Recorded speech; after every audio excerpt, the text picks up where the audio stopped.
Hey guys, welcome back to the vlog. My name is Angie Mead King and this is Tech Tuesdays. I'm with my best friend, cinematographer Struan Wallace, and today we are going to be reviewing the latest and greatest tech. In particular, it is the DJI Gimbal system, which DJI is not paying us for this review. These are our own personal gimbals. I have the RS2 and Struan has the RS2C. Now, let's go with Struan's first. Stru, how are you? Thank you for reviewing your gimbal on the show. Hello sis, hi everybody, and welcome to Tech Tuesday. So I have the DJI RSC2. I decided to go with the smaller gimbal because pre-pandemic I was doing a lot of travel shoots. So I travel around the world filming mostly cars, a lot of action stuff, extreme sports and stuff like that. So I needed something that was easy to pack in my suitcase, put in my backpack, run and gun, because traveling around the world with a kit full of gear gets quite heavy and quite cumbersome. So this fit perfectly. Speaking of travel, if you guys haven't seen any of my Ferrari videos, Stru actually filmed most of the Ferrari footage on his own. No assistant, no second cameraman. He was running from corner to corner, and back then we didn't even have the DJI gimbals. I actually have not liked any of the older gimbals, so when I was doing all of these shoots, my gimbal was actually my hand.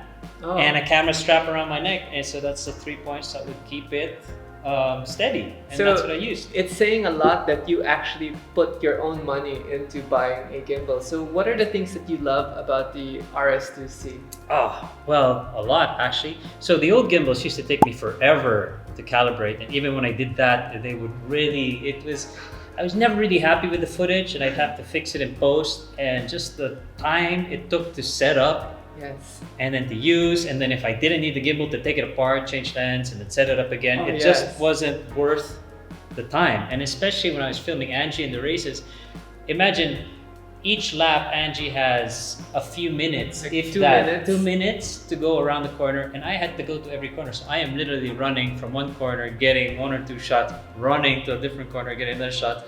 And if I needed to change lens, I'd miss the shot. Done. Yeah, no, you don't have time to change lens when you're doing everything on your own. Yeah, and this thing's a beauty. I mean, I put it on, even when I change lenses, a very minimal adjustment. It's got an auto tune, which is great. And the thing I love about this is the footage is so smooth.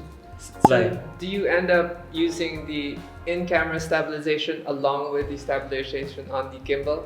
Yes, I do actually. I've done a few tests. I should do a few more, and it also depends on the lens. I noticed the lens, especially the native Sony lenses, work better. The stabilization's even better. I have a Viltrox now, which is an 85mm, which I'm doing for close-ups. So there is a bit of shake because it is a closer lens, but still very usable, and it gets some beautiful depth of field shots. So we're gonna add some of the B-roll later on after in the end of the video so you guys can see Struan's setup. I'm running also the A7S3, but we are running the 16 to 35 lens, and that's my go-to lens. And what's your go-to lens? Actually, the 16 to 35 Sony also is my go-to. Yeah, I think this is a favorite lens for vloggers and the gimbal operators.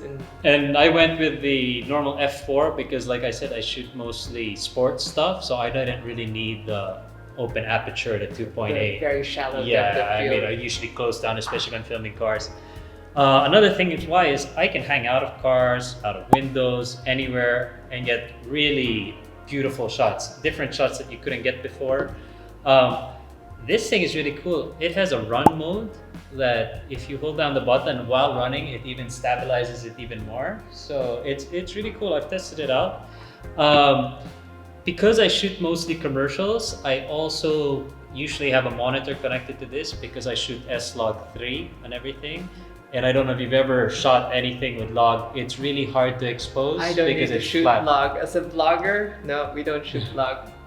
So I have to, and at least I have a small HD monitor which I can put in the LUTs depending what Color I want. So that way I can expose properly, and it's easier when I'm filming things all around. Angie's is cool because it's got the Raven eye, which I don't have because I'm trying to keep mine as light as possible. We'll get to my setup. What are the things you don't like about the RS2C? Well, we do know that obviously with the construction, the RS2 has the carbon fiber frame. This one doesn't seem to have the carbon fiber frame, but it also does have the easy adjustment knobs to fine tune everything.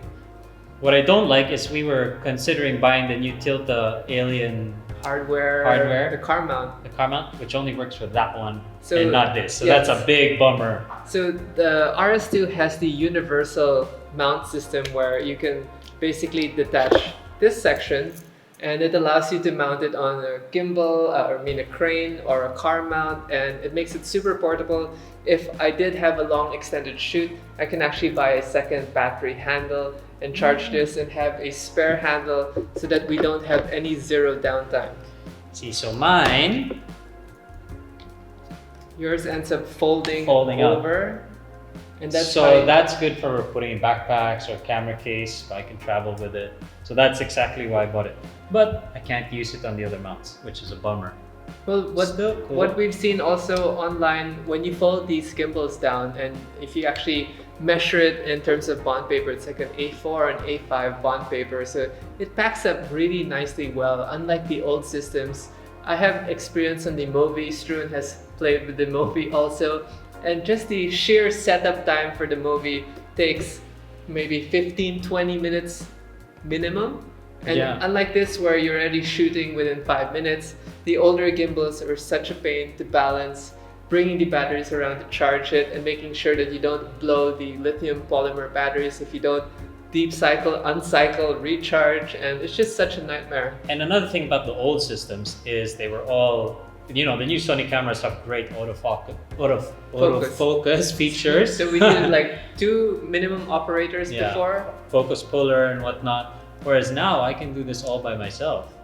And it makes it such a breeze. It makes such a breeze. And love these cameras. Shout out to Sony as well. Sony Philippines, please send us the new cameras.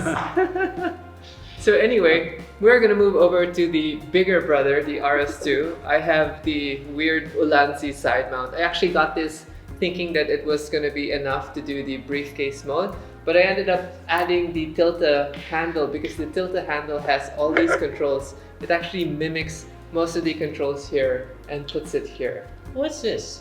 iPhone mount. Oh, So that comes with the kit, and so that when we're doing the low slung mode, we have that field of view.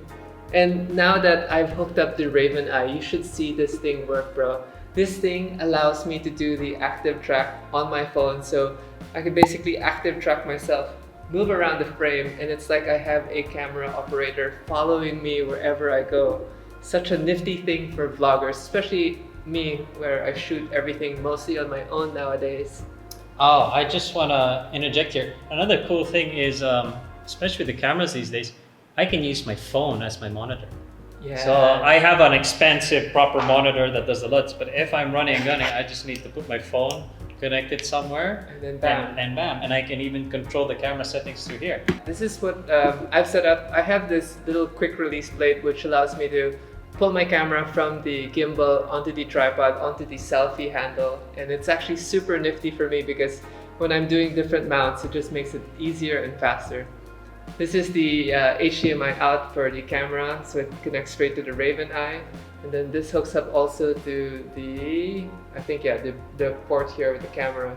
So it allows the monitor here to actually work in conjunction with the camera. So And you can record and everything from there. yep, so what the nice thing is once you plug everything in, all the buttons work. So I don't need to tap the cam here, I can hit record here, and then I have my pan and focus here. And if I put the focus puller, I have 2 knobs here to do focus. So I haven't done that bit because that entails more weight. More weight and an additional gear for the focus pulling, So one thing I actually did order was a Broll tripod so that we can mount the whole gimbal on a tripod so that I can use it as a second or a camera operator, which is super cool.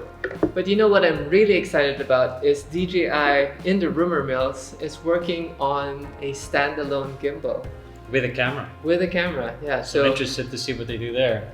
DJI has some new gear coming out. I think the new Osmo Pocket 2, and then the new gimbal with a camera, and then the new Mavic 3. Mavic 3. So shout out to DJI Philippines on Instagram if you guys are watching this, please send us the products and we would gladly review them for you. I've had so many DJI drones and I love them. And the Mavic 2 is my favorite right now. So waiting for the 3. Yep. Unlock everything. So Stu is gonna balance his gimbal right now and doing a quick check on whichever axis.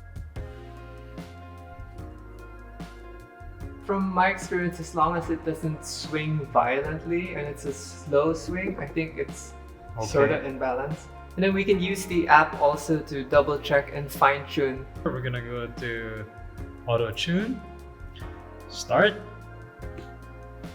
So right now the camera is shaking. And I mean, this used to take me forever to do with the old gimbals. So this is great. Sorry about the mess on the back table, guys. I haven't finished moving into my workstation and we just decided to do this. And just for you guys, I will take it off. Ta-da! Boom. Brand new.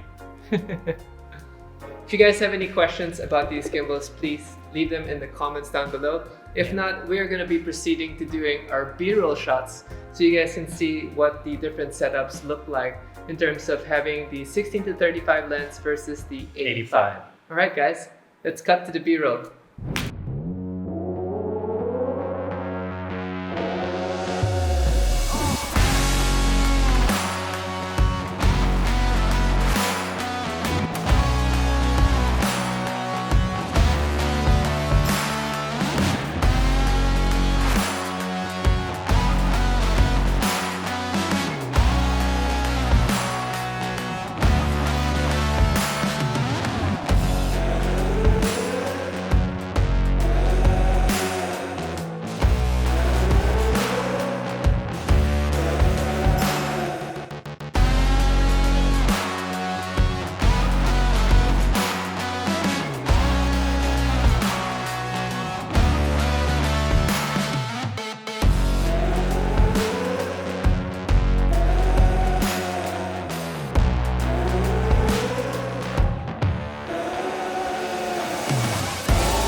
The DJI Ronin app on and I'm gonna get out of frame. I'm gonna click Screw, and as Screw is moving, wait, lost it. There.